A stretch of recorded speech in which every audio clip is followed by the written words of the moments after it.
नमस्कार, फाइटर समाचार में आपका स्वागत है। पेश आज 28 अक्टूबर दोपहर 3 बजे राजस्थान की खास खबरें। झालावाड़ पुलिस ने सरकारी योजनाओं में सेंध लगाकर करोड़ों रुपए हड़पने के मामले में 6 आरोपियों को गिरफ्तार किया और कलेक्ट्रेट के यूडीसी समेत 2 को डिटेन किया है। आरोपियों में स्टेट नोडल ऑपरेटर, कलेक्ट्रेट कर्मचारी, बैंक एजेंट, वेब डेवलपर और डेटा हैंडलर शामिल हैं।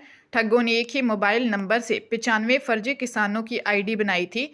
ये गिरोह पीएम किसान सम्मान निधि, जन आधार, आपदा प्रबंधन और पेंशन जैसी योजनाओं के सरकारी पोर्टलों में सेंध लगाकर अपात्र लोगों के खातों में रकम ट्रांसफर कर रहे थे। इस गिरोह का दायरा जयपुर, भरतपुर, दौसा, जोधपुर के अलावा दिल्ली और पंजाब तक फैला था। एसपी अमित कुमार ने बताया कि 11,000 संदिग्ध बैंक खाते फ्रीज करवाए हैं, जिनमें करीब 1 करोड़ रुपए मिले हैं। इससे पहले पुलिस ने मास्टरमाइंड सहित 30 ठगों को पकड़ा था, जिनसे 35 लैपटॉप, 70 मोबाइल, लग्जरी गाड़ियां और 53 लाख नगद बरामद हुए थे। कुख्यात गैंगस्टर लॉरेंस बिश्नोई गैंग से जुड़े एक बड़े गुर्गे जगदीप सिंह उर्फ जग्गा को अमेरिका में गिरफ्तार किया गया है, जो लंबे समय से फरार चल रहा था और विदेश में सक्रिय होकर गैंग की गतिविधियों को संचालित कर रहा था। अमेरिकी पुलिस और एजेंसियों ने कनाडा, यूएसए बॉर्डर से उसे हिरासत में लिया। बताया जा रहा है कि जग्गा रोहित गुदारा गैंग का करीबी सदस्य है और दोनों गैंग मिलकर भारत में कई आपराधिक घटनाओं की साजिश रच रहे थे। पुलिस सूत्रों के अनुसार जगदीप पर कई गंभीर मामलों में मुकदमे दर्ज हैं। वे लॉरेंस बिश्नोई और रोहित गुदारा के संपर्क में रहकर रंगदारी, धमकी और फायरिंग की साजिशों को अंजाम देता था। जग्गा के खिलाफ भारत की कई एजेंसियां लंबे समय से रेड कॉर्नर नोटिस जारी कर तैयारी में थी। हालांकि वह फर्जी दस्तावेजों के जरिए कनाडा पहुंच गया और बाद में अमेरिका में शरण ले ली थी। वन स्टेट वन इलेक्शन का इंतजार कर रहे राजस्थान में निकाय और पंचायत चुनाव अब फरवरी तक टल गए हैं।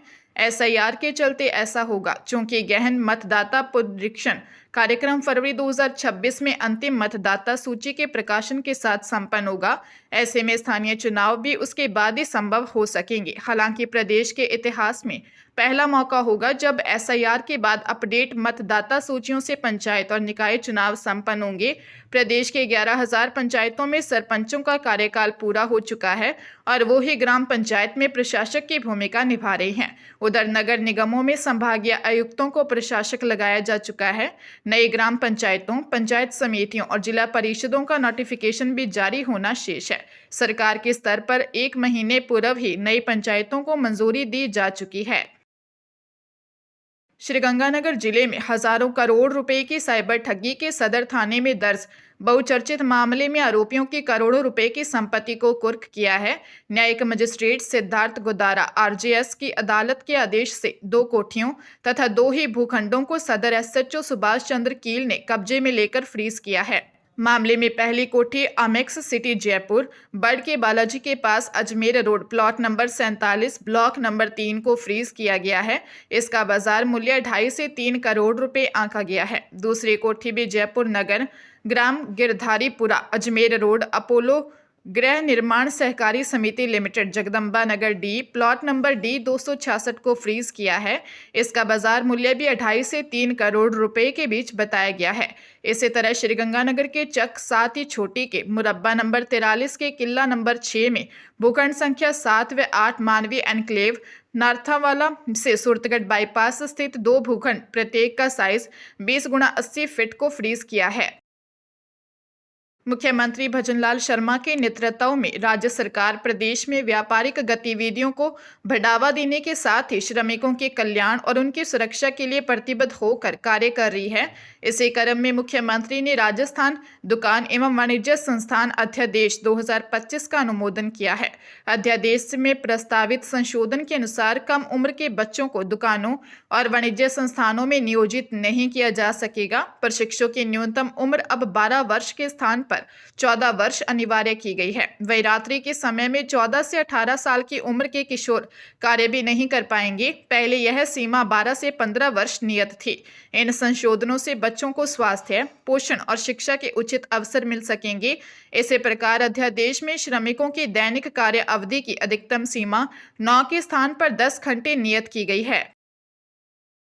पंजाब के मोहाली में पंजाबी सिंगर प्रिंस रंधावा और प्रताप रंधावा के बीच विवाद हो गया। मामूली रोड रेस का मामला देखते ही देखते झगड़े में बदल गया और इस दौरान गोलियां चलने की भी सूचना है। जानकारी के मुताबिक प्रताप रंधावा अपने परिवार के साथ बेस्टेक मॉल से मूवी देखकर अपनी मर्सिडीज कार से निकल रहे थे। उसी समय सिंगर प्रिंस रंधावा सड़क पार कर रहे थे। इस दौरान कार प्रिंस को हल्के से टच कर गई, जिसके बाद दोनों पक्षों में कहासुनी हुई। मामला बढ़ते बढ़ते हाथापाई और फायरिंग तक पहुंच गया। डीएसपी सिटी 2 हरसिमरन सिंह बल ने बताया कि पुलिस को दोनों पक्षों से शिकायतें प्राप्त हुई हैं। प्रताप रंधावा के बयान के आधार पर पंजाबी सिंगर प्रिंस रंधावा के खिलाफ मुकदमा दर्ज किया गया है। फिलहाल पुलिस ने आसपास लगे सीसीटीवी फुटेज की भी जांच की जा रही है। अरब सागर और बंगाल की खाड़ी में आए चक्रवात के कारण राजस्थान में बारिश हो रही है। आज मंगलवार को भी 23 जिलों में बारिश का अलर्ट है। सोमवार को जयपुर, उदयपुर सहित कई जिलों में बरसात हुई। उदयपुर में 100 में पहली बार, अक्टूबर अंत में 9 mm की बरसात दर्ज हुई। राजधानी में सोमवार दोपहर बाद शुरू हुआ हल्की बारिश का दौर रात भर जारी रहा। वह बूंदी के नैनवा में करीब 4 इंच बरसात हुई। लगातार बरसात के कारण दिन का तापमान 8 डिग्री तक गिर गया। इस कारण सर्दी का एहसास हुआ। राजस्थान में बदले मौसम से सर्दी तेज हो गई। बीते 24 घंटे में छाए बादल, बारिश और सर्द हवा के कारण ठिठुरन बढ़ गई है। मौसम केंद्र के अनुसार बारिश का असर 30 अक्टूबर तक रह सकता है। इसके बाद मौसम के साफ होने की संभावना है। बेमौसम बारिश के कारण किसानों को नुकसान हुआ है। राज्य सरकार ने 17 आरएएस अफसरों के तबादले किए हैं। सरकार ने शनिवार को भी 67 आरएएस अफसरों के तबादले किए। कर्मचारी चयन बोर्ड के सचिव का फिर तबादला कर दिया है। 2 दिन पहले दिनेश शर्मा को कर्मचारी चयन बोर्ड सचिव लगाया था। अब दिनेश शर्मा का तबादला बीज निगम एमडी के पद पर कर उनकी जगह प्रीति माथुर को कर्मचारी बोर्ड सचिव बनाया है। दौसा जिला परिषद सीईओ कैलाश चंद शर्मा का एमडीएस यूनिवर्सिटी अजमेर के रजिस्ट्रार पद पर तबादला किया है। लिस्ट में 5 अफसरों का 2 दिन बाद फिर तबादला किया गया। इससे पहले 25 अक्टूबर को इनका ट्रांसफर हुआ था। उधर राजस्व मंडल अजमेर ने 51 तहसीलदार और 34 नायब तहसीलदार के ट्रांसफर किए हैं। थानागाजी एसडीएम पिंकी को एपीओ किया गया है। अलवर एसडीएम के पद पर तैनात ट्रेनी आईएएस माधव भारद्वाज को अलवर के सहायक कलेक्टर का अतिरिक्त कार्यभार दिया है।